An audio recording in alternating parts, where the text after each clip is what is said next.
إن الحمد لله نحمده ونستعينه ونستغفره ونعوذ بالله من شرور أنفسنا ومن سيئات أعمالنا من يهده الله فلا مضل له ومن يضلل فلا هادي له وأشهد أن لا إله إلا الله وحده لا شريك له وأشهد أن محمدا عبده ورسوله صلى الله عليه وعلى آله وأصحابه والتابعين وتابع التابعين ومن تبعهم بإحسان إلى يوم الدين. يا أيها الذين آمنوا اتقوا الله حق تقاته ولا تموتن إلا وأنتم مسلمون. يا أيها الناس اتقوا ربكم الذي خلقكم من نفس واحدة وخلق منها زوجها وبث منهما رجالا كثيرا ونساء واتقوا الله الذي تساءلون به والأرحام إن الله كان عليكم رقيبا. يا أيها الذين آمنوا اتقوا الله وقولوا قولا سديدا يصلح لكم أعمالكم ويغفر لكم ذنوبكم ومن يطع الله ورسوله فقد فاز فوزا عظيما. أما بعد فإن خير الحديث كتاب الله وخير الهدي هدي محمد صلى الله عليه وعلى آله وسلم وشر الأمور محدثاتها فإن كل محدثة بدعة وكل بدعة ضلالة وكل ضلالة في النار.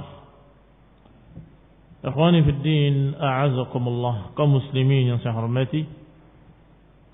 Kita masih membaca tafsir ayat Allah Subhanahu wa taala dalam surat Al-Fatihah. Dan sampai pada qauluhu ta'ala, iyyaka na'budu wa iyyaka nasta'in. Disebutkan kalimat iyyaka na'budu wa iyyaka nasta'in, dikatakan oleh Syekh Sa'di rahimahullah, ay nakhussuka wahdaka bil ibadati wal isti'anah.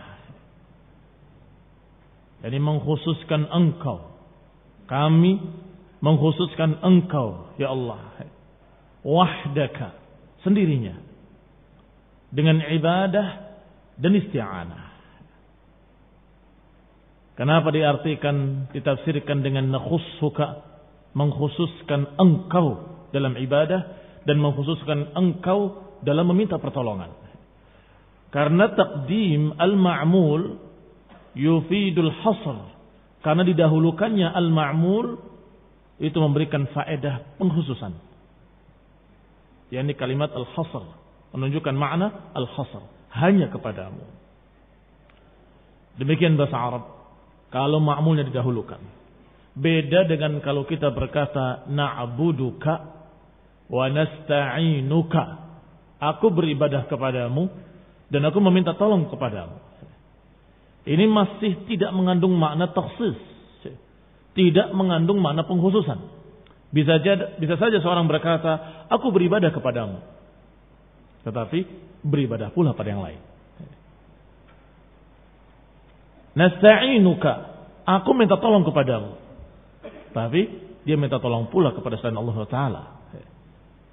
Ini khairan a'azakumullah kalau ma'mulnya di belakang.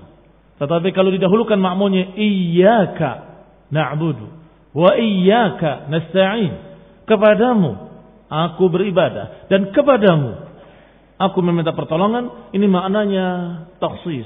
Yani hanya kepadamu aku beribadah dan hanya kepadamu aku meminta pertolongan. Di sini ada pertanyaan, kenapa kok tiba-tiba pembicaraan berubah menjadi mukhatab, menjadi yang langsung diajak bicara dengan kalimat engkau, engkau.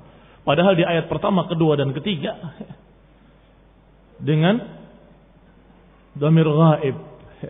Alhamdulillah, segala puji bagi Allah yang Dia Maha Rahman, yang Dia Maha Rahim, yang Dia Malik Yaumiddin, yang Dia orang ketiga. Tapi tiba-tiba dan kepadamu. Di sini Ibnu Katsir rahimahullah menyatakan bahwa kenapa kok bisa berubah dari pembicaraan tentang Allah dengan dhamir yang ghaib tiba-tiba langsung dengan dhamir mukhatab, kepadamu ya Allah. Jawaban dari beliau bahwasanya ketika kita memuji Allah dengan kalimat alhamdulillahi rabbil alamin, segala puji bagi Allah Rabbul alamin, Ar-Rahmanir Rahim, yang maha penyayang, yang maha memiliki rahmat. Kemudian sampai kalimat Maliki Yaumiddin, penguasa di hari pembalasan.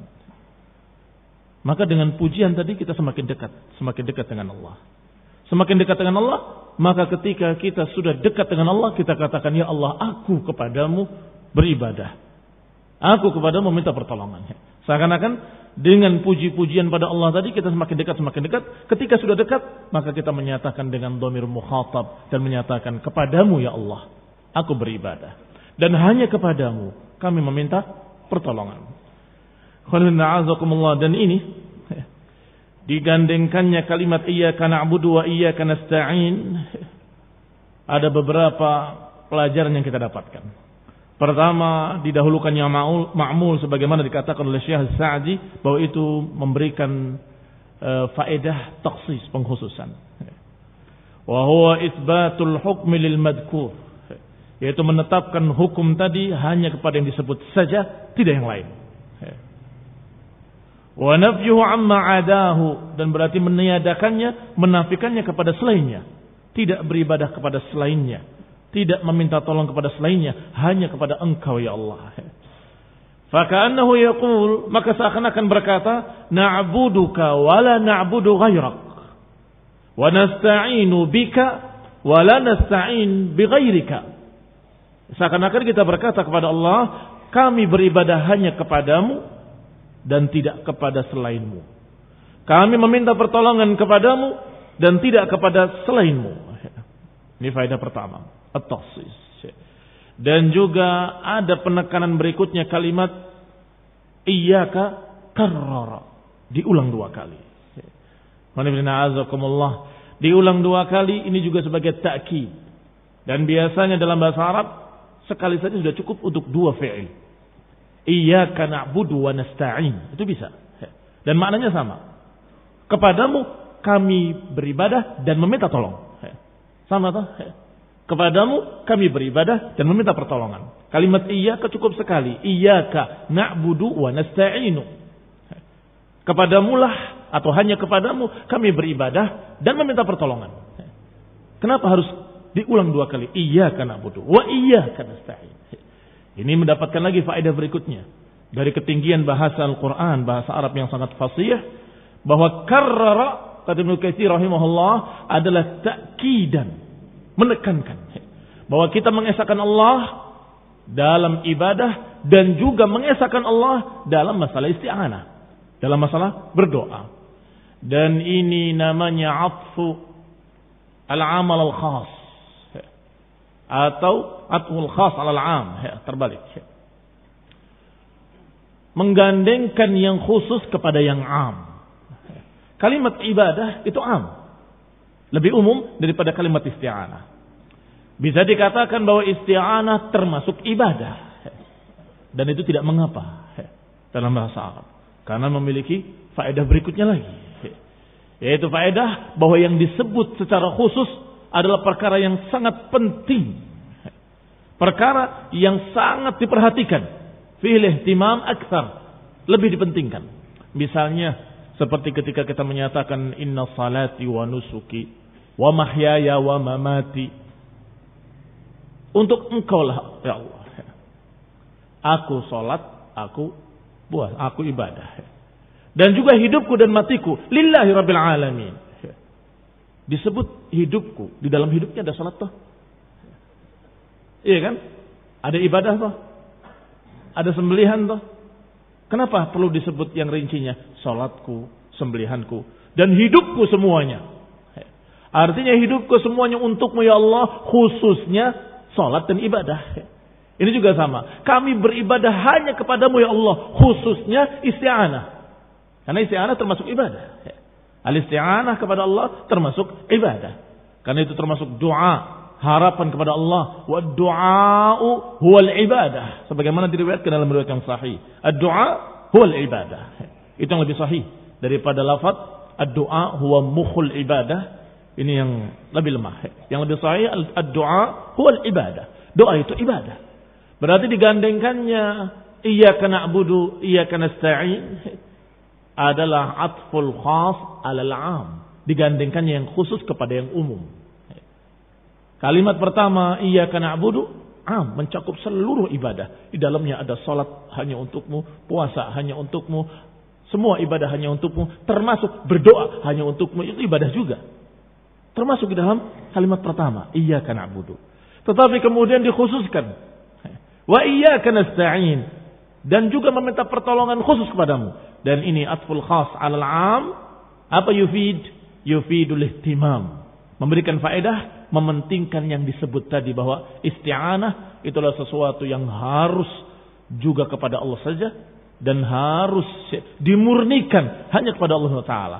Dan sering Allah Subhanahu wa taala menyebutkan dalam Al-Qur'an setelah bicara ibadah, bicara tentang meminta pertolongan atau bergantung atau tawakal. Dan itu sering sekali. Seperti dalam ayat Allah Subhanahu wa taala, fa'budhu wa tawakkal 'alaihi. Fa'budhu wa tawakkal alaih. Beribadahlah kepada Allah dan bertawakallah kepadanya. Tawakal termasuk ibadah. Tetapi dipisahkan oleh Allah. Artinya beribadahlah, khususnya tawakal kepada Allah SWT. Ibadah am, tawakal khusus. Dan tawakal maknanya sama, isti'anah, terkandung di dalamnya. Bahwa kami bergantung kepada Allah. Kami mengharapkan dari Allah pertolongan, bantuan, dukungan, taufik. Demikian pula ayat Allah Subhanahu wa taala yang menyatakan Qul huwar rahman amanna bihi wa 'alaihi tawakkalna. Katakan dialah Ar-Rahman. Amanna bihi, kami beriman kepadanya. Beriman am. Kemudian dikhususkan wa 'alaihi tawakkalna, dan kepadanya kami bertawakal.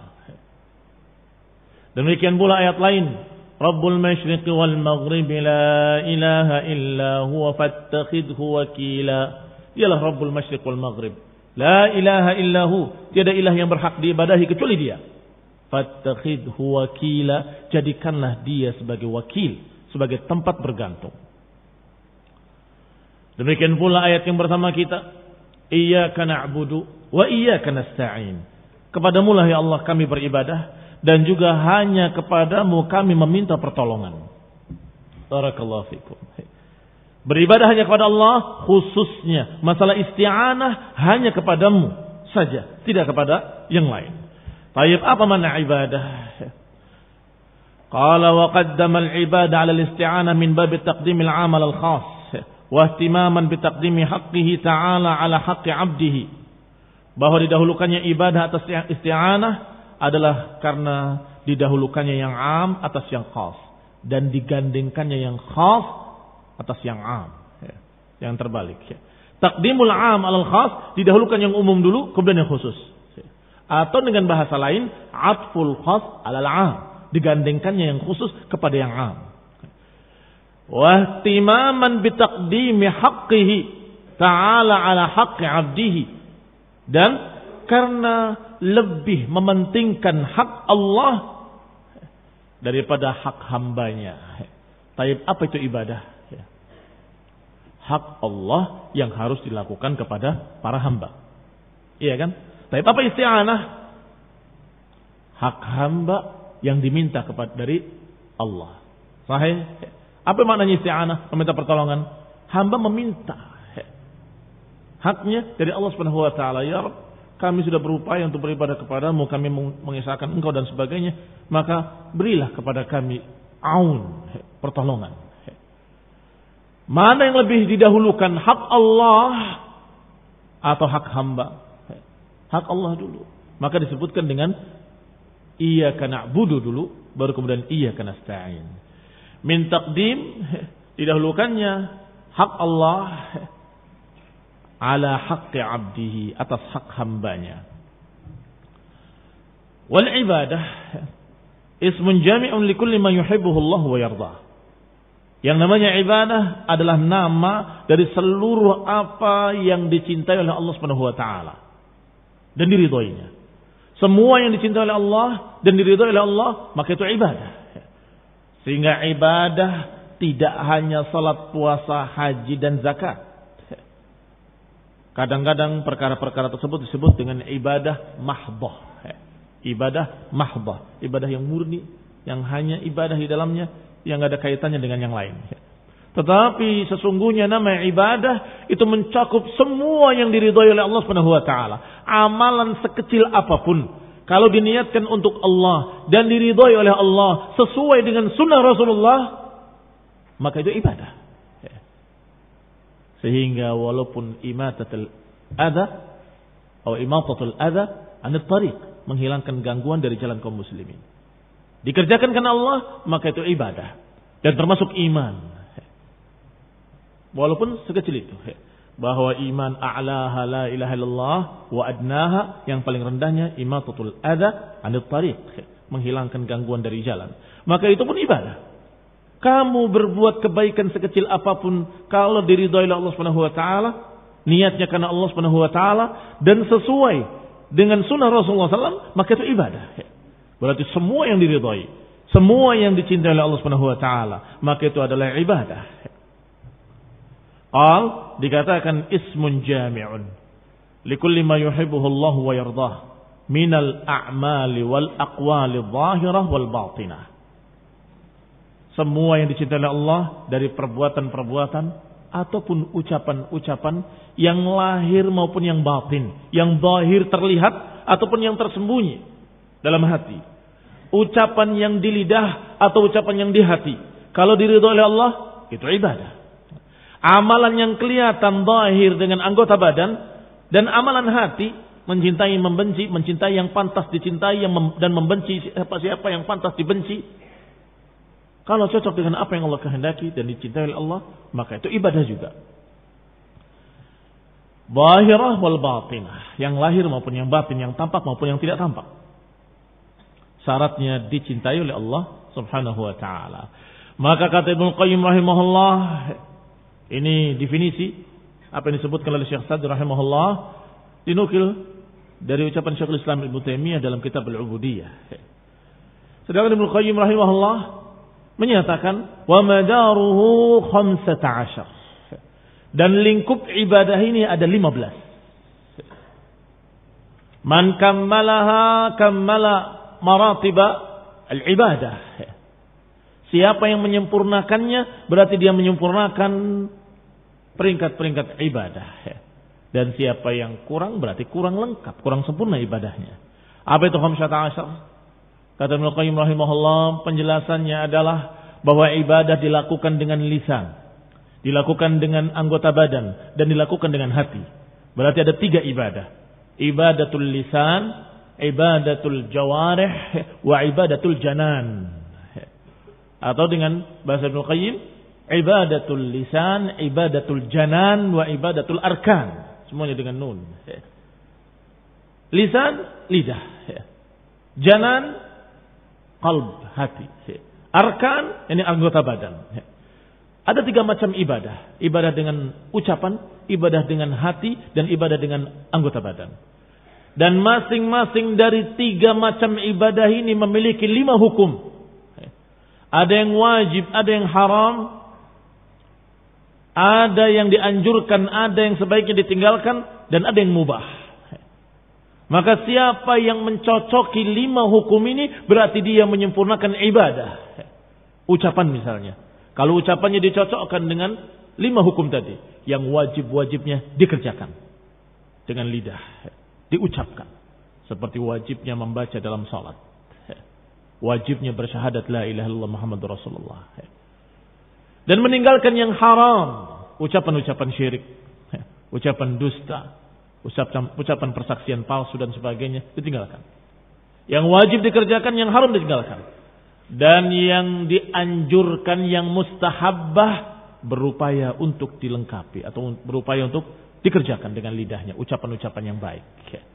Dan ucapan-ucapan yang makruh berupaya untuk ditinggalkan. Dan yang mubah dibiarkan sebagai mubah. Maka orang ini berarti menyempurnakan ibadatul lisan, karena mencocoki 5 hukum yang Allah syariatkan dalam Quran dan yang diajarkan oleh Rasulullah SAW dalam hadis yang sahih, dalam sunnah yang sahihah. Baik, demikian pula pada amalan qalb, demikian pula pada ibadah hati. Ibadah hati juga ada yang wajib, seperti meyakini tentang la ilaha illallah, wajib. Meyakini tentang kerasulan Nabi Muhammad SAW. Dan meyakini tentang apa yang diberitakan dalam Quran dan Sunnah. Berita-berita tentang akhirat, berita hari kiamat, berita hisab, berita jannah, berita nar. Semuanya kita yakini, kita percaya dalam hati. Dan itu ibadatul qalbi, ibadah hati. Sebaliknya yang haram harus ditinggalkan. Keyakinan-keyakinan dalam hati terhadap perkara-perkara yang tahayyul, khurafat, yang dusta. Meyakini arwah gentayangan, meyakini kesyirikan bahwa ini akan membawakan barakah, padahal itu adalah sesuatu yang sama sekali tidak memberikan barakah. Semua keyakinan-keyakinan yang batil ditinggalkan. Demikian pula yang mustahabbat diupayakan, demikian pula yang makruhat berupaya untuk ditinggalkan. Dan yang mubah silahkan, biarkan sebagai mubah. Berarti dia menyempurnakan ibadah hati. Demikian pula perbuatan, anggota badan. Cocokkan dengan 5 hukum tadi. Yang wajib-wajib dikerjakan, yang haram-haram ditinggalkan, yang anjuran-anjuran diupayakan, dan yang makruhat berupaya untuk ditinggalkan. Dan biarkan yang mubah sebagai mubah. Yang mubah biarkan sebagai mubah, artinya jangan diwajibkan, jangan diharamkan. Nanti jadi bid'ah muhdatsah, biarkan sebagai mubah. Man kammalaha, siapa yang melengkapi 5 perkara pada 3 ibadah, berarti berapa jumlahnya? 15 perkara. Maka kata Ibnu Qayyim, wa madaruha 15. Madaruha 15. Lingkupnya ada 15 tadi. Siapa yang menyempurnakan 15 tadi pada semuanya, 5 pada lidah, 5 pada hati, 5 pada anggota badan, berarti dia menyempurnakan ibadah. Berarti siapa yang tidak menyempurnakannya, memiliki pelanggaran-pelanggaran, berarti tidak menyempurnakan ibadah. Qala wal ibadah, yang disebutkan oleh Syekh Sa'di, ismun jami'un likulli ma yuhibbuhullah, sebagaimana disebutkan oleh Syekhul Islam dalam kitab Al-Ubudiyah, ini adalah makna syar'iyyah. Makna syar'iyyah. Adapun secara bahasa, kalimat ibadah dari abida ya'budu atau makna abada adalah dallala, yang artinya merendah dan tunduk. Itu secara bahasa. Dan biasanya ada kaitannya makna bahasa dengan makna syar'iyyah, makna istilah. Mesti ada kaitannya. Enggak akan lepas dari makna aslinya, dari makna bahasanya. Makna bahasanya tadallul wal khudu', merendah dan tunduk. Kalau kita berbicara tentang jalan yang rendah dikatakan tariqun mu'abbad, jalan yang merendah. Kalau kita bicara tentang hewan yang jinak dikatakan unta misalnya ba'irun mu'abbad. Apa maknanya ba'irun mu'abbad? Yang sudah tunduk, sudah lulut. Mu'abbad. Berarti apa itu ibadah? Sesungguhnya merendah dan tunduk. Apa maksudnya? Apa syariahnya? Syariahnya adalah hendaklah kita mengamalkan semua yang dicintai oleh Allah dan diridhoi oleh Allah Subhanahu wa taala. Mencocoki ucapannya dengan 5 hukum tadi, mencocoki hatinya dengan 5 hukum tadi, dan mencocoki perbuatan-perbuatannya dengan 5 hukum tadi. Berarti dia tunduk, tadallal lillahi taala. Kembali kepada kitab. Qala wal isti'anah. Adapun makna isti'anah adalah al-i'timad 'ala Allah ta'ala fi jalbil manafi' wa daf'il madar. Makna isti'anah adalah bergantung, bersandar kepada Allah Subhanahu wa taala dalam mendapatkan manfaat-manfaat atau dalam menolak madarat-madarat. Manusia ketika khawatir dari kejelekan-kejelekan berlindung kepada Allah SWT. Manusia ketika ingin sesuatu yang bermanfaat meminta kepada Allah SWT. Berlindung dan meminta, kedua-duanya terkandung dalam makna isti'anah. Jadi isti'anah lebih luas, mencakup perlindungan dan permintaan. Sehingga kalau dikatakan iyyaka nasta'in, kepadamulah aku beristi'anah. Kalau dikatakan kepadamulah aku meminta, kurang lengkap. Kepadamulah aku meminta dan juga berlindung dari kejelekan-kejelekan. Meminta kebaikan-kebaikan dan berlindung dari kejelekan-kejelekan. Sehingga kalimat yang paling tepat isti'anah. Iyyaka nasta'in. Karena maknanya i'timadun 'ala Allah, bersandar kepada Allah SWT dalam mendapatkan kebaikan-kebaikan dan dalam menolak kejelekan-kejelekan. Dan ma'adz-thiqati bihi, diiringi adz-thiqah, kepercayaan kepada Allah bahwa Allah akan kasih. Kalau tidak ada thiqah, nggak ada kepercayaan bahwa Allah akan kasih, maka ini adalah perkara yang tidak dikatakan isti'anah. Seorang beristi'anah harus memiliki dua tadi. Satu, dia menyandarkan dirinya kepada Allah dalam sesuatu yang dia butuhkan ataupun dalam sesuatu yang dia takuti. Bersandarnya kepada Allah. Kedua, as-thiqah bihi fi tahsili dzalik. Percaya, yakin bahwa Allah akan mengabulkan doanya. Saya doa tapi percuma. Allah enggak akan kasih. Itu namanya bukan doa. Karena doa harus diiringi dengan harapan-harapan. Harus diiringi dengan raja. Karena ibadah di dalamnya ada khaufun, ada raja. Ada rasa takut, ada rasa harap. Takut Allah Subhanahu wa taala murka kepadanya dan berharap kalau Allah memberikan rahmat. Berarti apa isti'anah? Isti'anah adalah bersandar pada Allah Subhanahu wa taala. Oleh karena itu Ibnu Katsir rahimahullah membawakan ayat-ayat yang berkaitan dengan tawakal. Karena maknanya mirip dengan itu. Fa'budhu wa tawakkal alaih. Beribadahlah kepada Allah dan bertawakallah. Artinya bergantunglah kepada Allah dalam segala hal. Apakah dalam hal-hal yang kalian inginkan atau dalam hal-hal yang kalian takuti. Bergantung pada Allah. Kita sungguhnya berharap begini. Tawakal Allah. Mudah-mudahan Allah kasih. Aku khawatir akan terjadi yang kejelekan begini. Tawakal Allah. Mudah-mudahan Allah akan hindarkan yang demikian. Sehingga mereka al-abidun, orang yang beribadah pada Allah Subhanahu wa taala, dia akan memiliki di hatinya harapan kepada Allah Subhanahu wa taala. Bersandar kepadanya, bergantung kepadanya dalam mendapatkan manfaat-manfaat atau dalam upaya untuk mendapatkan apa yang dia inginkan dan menolak apa yang dia takuti. Wal qiyamu bi'ibadatillahi wal isti'ana bihi wal wasila lis sa'adatil abadiyah. Digandengkan dua perkara ini, ibadah dan isti'anah.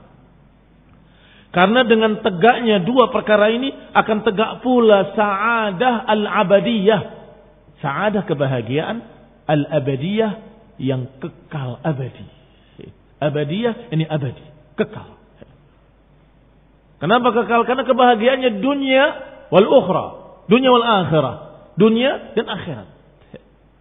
Siapa yang beribadah pada Allah saja, tidak beribadah pada yang lain, dan memintanya hanya kepada Allah saja, tidak minta pada yang lain, maka dia akan mendapatkan sa'adah fid darain, di dua negeri, di dari dunia wa daril akhirah, di negeri dunia dan negeri akhirat.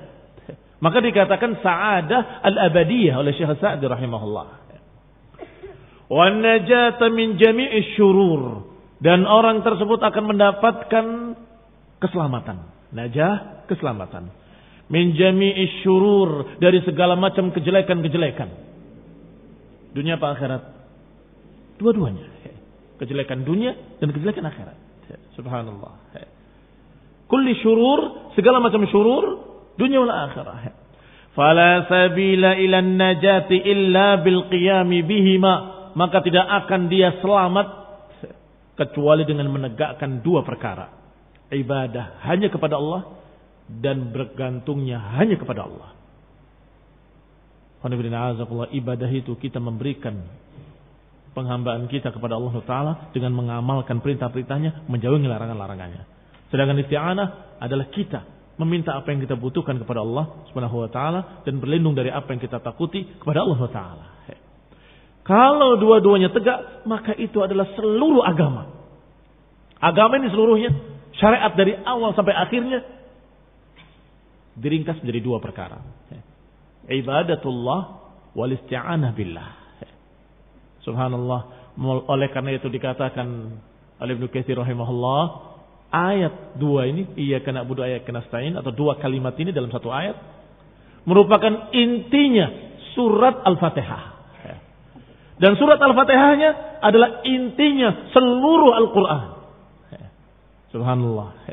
Demikian hebatnya Al-Quran dan demikian hebatnya surat Al-Fatihah dan khususnya ayat ini. Karena ayat ini dengan dua kalimat iyyaka na'budu wa iyyaka nasta'in meringkas seluruh syariat ini, seluruh agama. Silakan kamu sebutkan syariat apa?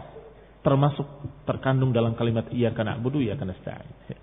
Ibadah-ibadah yang berbagai macam bentuknya yang diajarkan syariatnya semuanya terkandung dalam kalimat iyyaka na'budu. Sedangkan permintaan kita kepadanya, tawakal kepadanya, berdoa kepadanya, bergantung kepadanya, istighatsah kepadanya termasuk di dalam al-isti'anah. Qala rahimahullah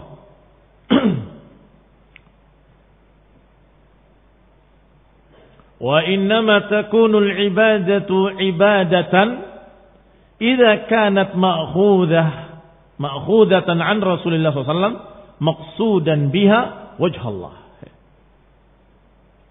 Dan ibadah dikatakan ibadah kalau dia dalam keadaan diambilnya dari Rasulullah SAW, artinya sesuai dengan sunnah, dan ditujukan untuk Allah Subhanahu wa taala saja, baru dikatakan ibadah.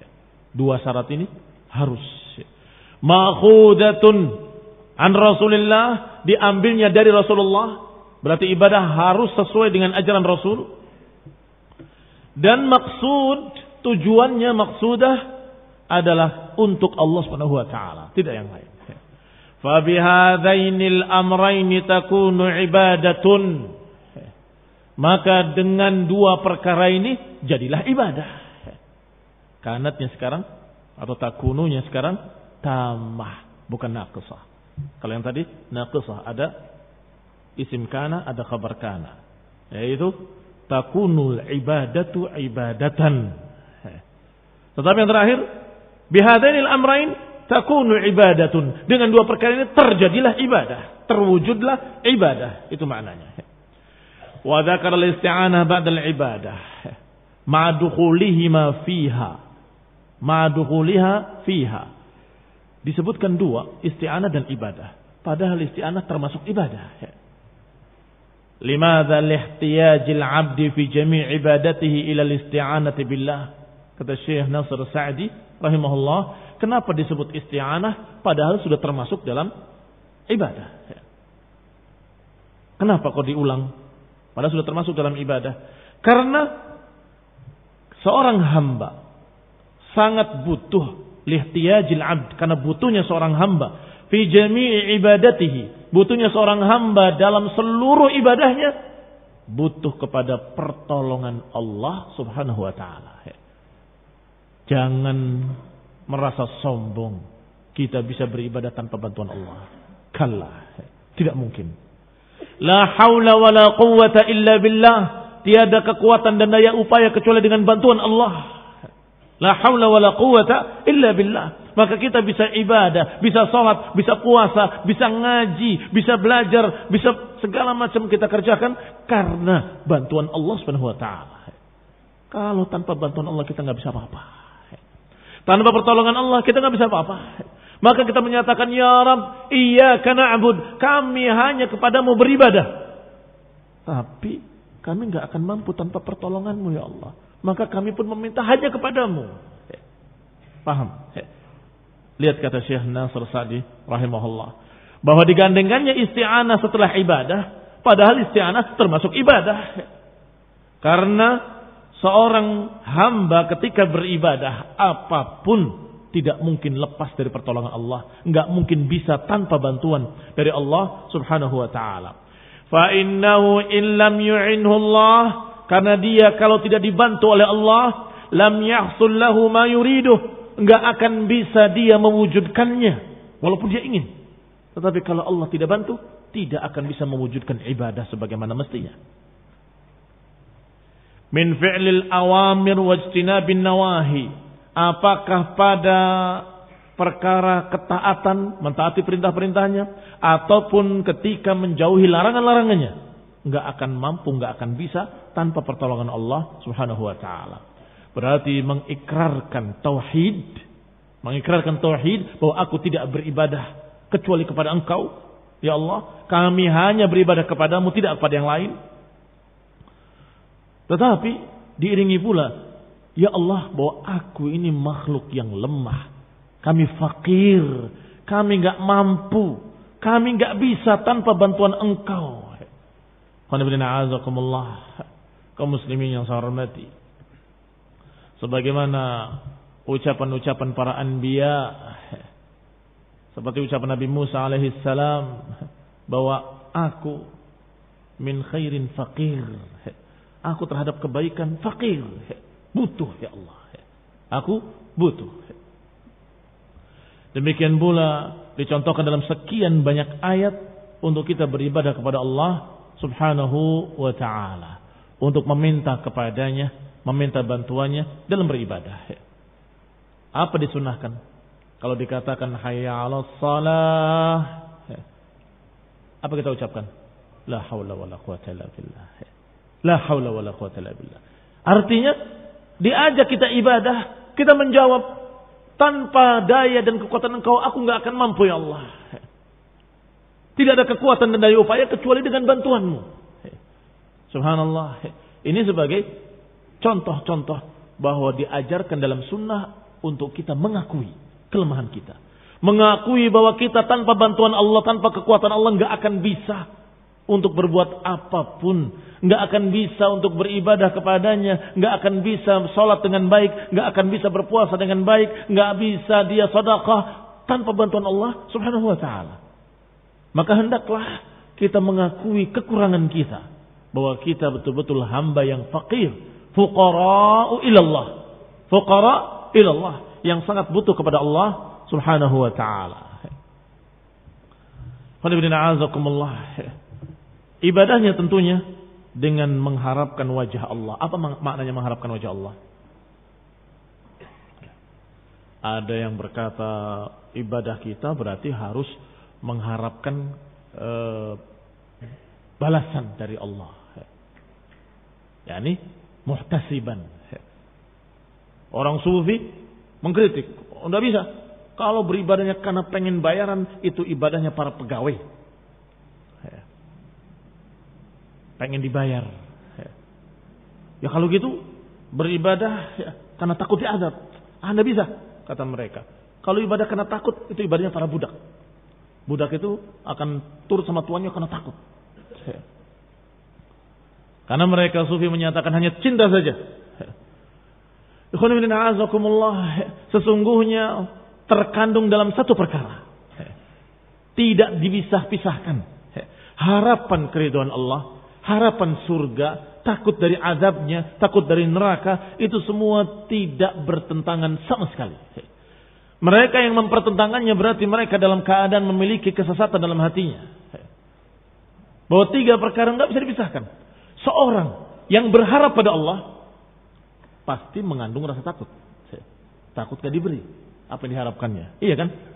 Kalau dia tidak takut untuk tidak diberi harapannya, berarti tidak berharap. Berarti tidak berharap. Sekarang dibalik. Seorang yang takut, saya beribadah dengan takut saja. Orang yang takut dari azab Allah pasti punya harapan untuk tidak diazab. Iya kan? Kalau dia tidak punya harapan untuk tidak diazab, berarti dia enggak takut. Berarti enggak bisa dipisahkan antara khauf wa raja. Dan khauf dan raja terkandung dalam perkara yang namanya cinta.